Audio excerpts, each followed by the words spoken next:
Os Maias, primeira parte.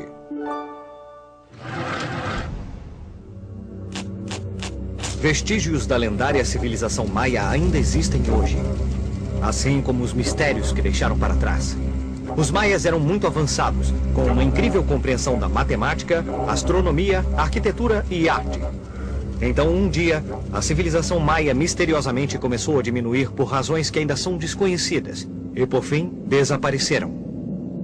A civilização maia era, na realidade, uma série de muitos povos diferentes que ocupavam terras que hoje ficam na Guatemala, em Honduras, no Belize e na península de Yucatán, no México. Todos esses povos diferentes foram chamados de maias, já que compartilhavam a mesma língua, o mesmo calendário e a mesma religião.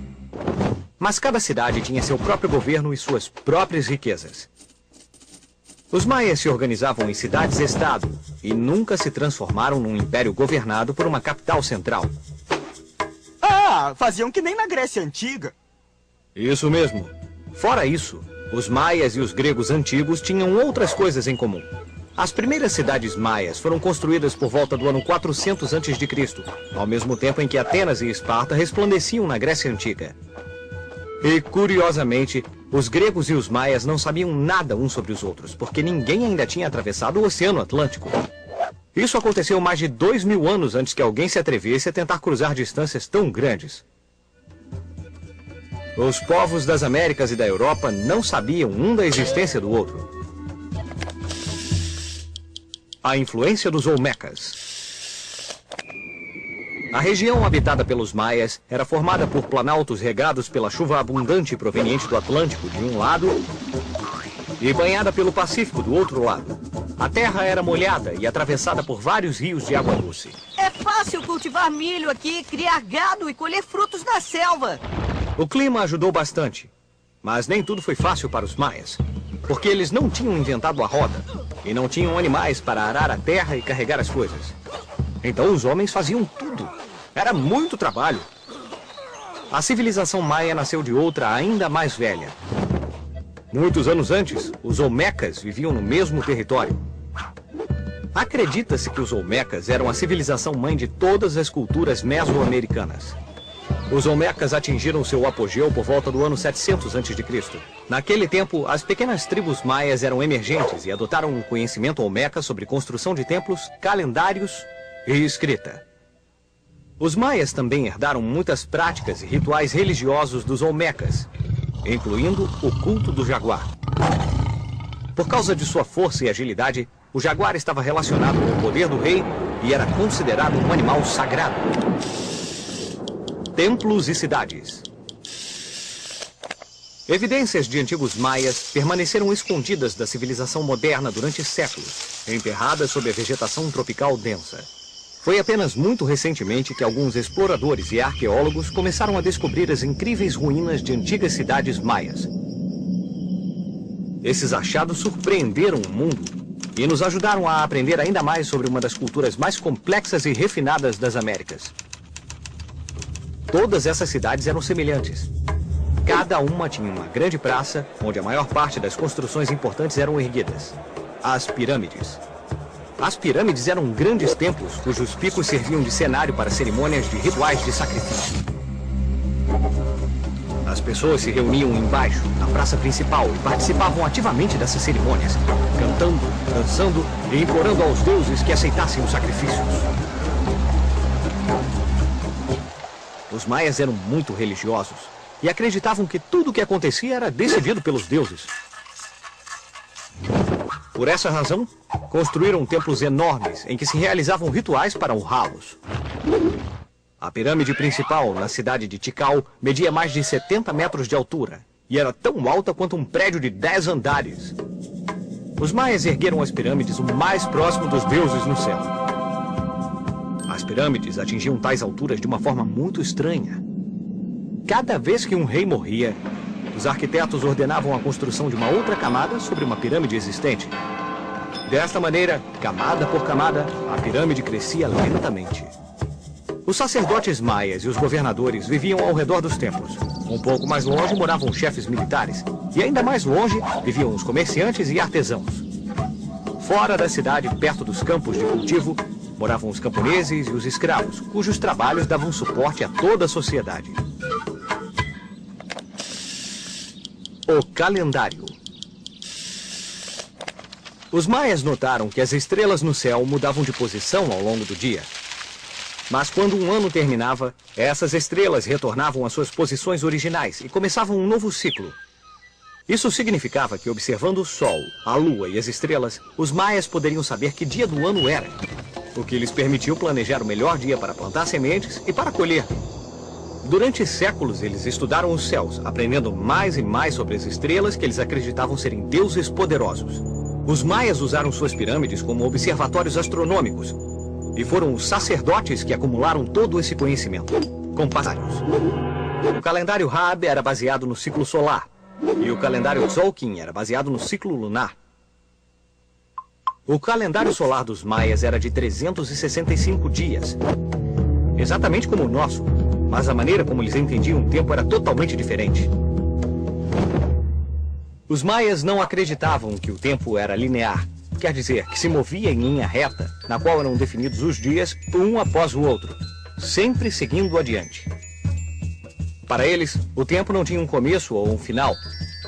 Tudo começava de novo a cada ano, razão pela qual o calendário utilizado tinha a forma de uma roda. Os maias eram mestres em números. Eles podiam calcular números que ultrapassavam 1 bilhão. O fato que mostra que eles tinham um profundo conhecimento de matemática foi a utilização do zero, que eles representavam em forma de um caracol. Mas zero não é um número, não é nada. Por isso zero não conta. Olha, Pipo, zero significa nada. Mas é um número e é também um conceito. Por mais estranho que pareça, a ideia do zero avança a compreensão em matemática. E os maias já estavam usando o zero 900 anos antes de os árabes o introduzirem na Europa. A criação do homem. O Popol Vuh é o livro sagrado do povo Quiché, que são descendentes dos maias. O conto narra como os deuses Tepeu e Gucumatz se tornaram os deuses da criação. Terra! Disseram. E a terra foi criada em um instante de magia. Depois criaram animais, veados, aves, jaguares e cobras. Como essas criaturas não sabiam falar, não podiam orar aos deuses criadores. Então os deuses os condenaram a ter sua carne sacrificada e comida. Face ao fracasso de sua primeira criação, os deuses chegaram com outro ser. Dessa vez, eles o fizeram com sujeira e lama. Mas a simples criação de sujeira e lama despedaçou-se. Era muito macia e não tinha nenhum movimento ou força. Quando estava na água, não podia ficar de pé. Tepeu e Gucumatz ficaram decepcionados, mas tentaram mais uma vez. Eles perguntaram a algumas cartomantes como fazer um homem. E elas disseram: vocês têm que colocar um pouco de madeira no conjunto, e essa madeira tem de ser esculpida pelo Criador. Então, fizeram bonecos de madeira. Mas como não tinham coração e razão, não conseguiam lembrar quem eram seus criadores e vagavam sem rumo. Os deuses ficaram furiosos e mandaram muita chuva e uma grande inundação sobre a terra. As pessoas de madeira corriam desesperadamente de um lado para o outro. Muitas ficaram ilhadas na inundação, enquanto outras encontraram proteção nas árvores. Assim, mais uma tentativa teve que ser feita. Ok, dessa vez vamos saber a verdade.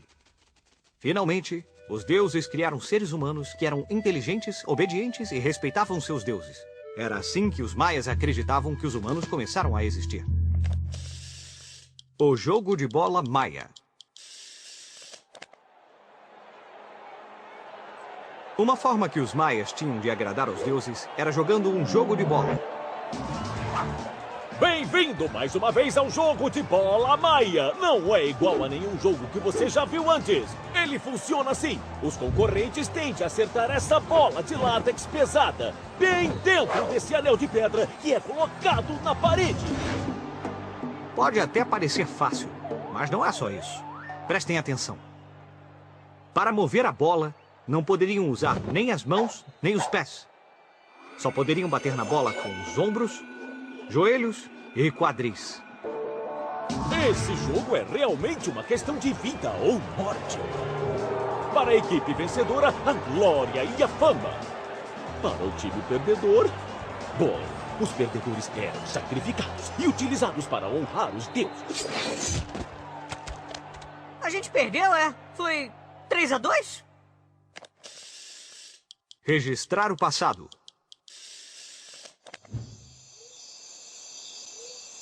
Quem são estes homens esculpidos em pedra? Por que os outros estão a seus pés usando máscaras?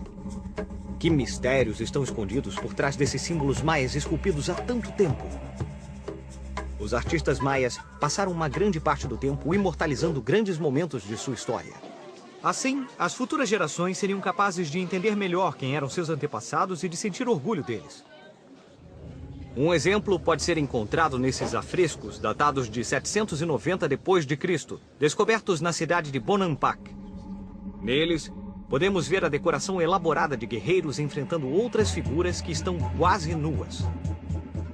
Esse afresco retrata o triunfo dos valentes guerreiros maias, superando os inimigos. Mas os maias não apenas deixaram um registro de sua história através de pinturas. Eles também criaram um sistema de escrita baseado nessas formas quadradas com símbolos que chamamos de glifos. Os glifos podem representar coisas, animais ou deuses, assim como pensamentos e ideias. Os escribas maias os combinavam para formar frases curtas. Usando esses símbolos, os maias eram capazes de registrar partes de sua história e do funcionamento da sociedade. Como? Bom, vamos analisar cuidadosamente essas esculturas. Cada elemento esculpido na pedra tinha um significado. Por exemplo, essas pessoas enfrentando-se umas às outras eram os reis. Aqui podemos ver que um deles estava entregando o poder a seu sucessor. E nos detalhes, podemos ver todos os seus pensamentos esculpidos em torno de suas cabeças. Ah, parece uma antiga revista em quadrinhos maia. Ainda estamos descobrindo mais sobre os maias, lendo essas inscrições. O misterioso desaparecimento. Apesar do seu brilhantismo, a civilização maia chegou a um fim súbito e misterioso. Por volta do ano 900 d.C., todas as suas cidades foram misteriosamente abandonadas. Alguns maias embrenharam-se na floresta, enquanto outros viajaram para a península de Yucatán, onde criaram novas cidades, como Chichén Itzá, Mayapan e Uxmal.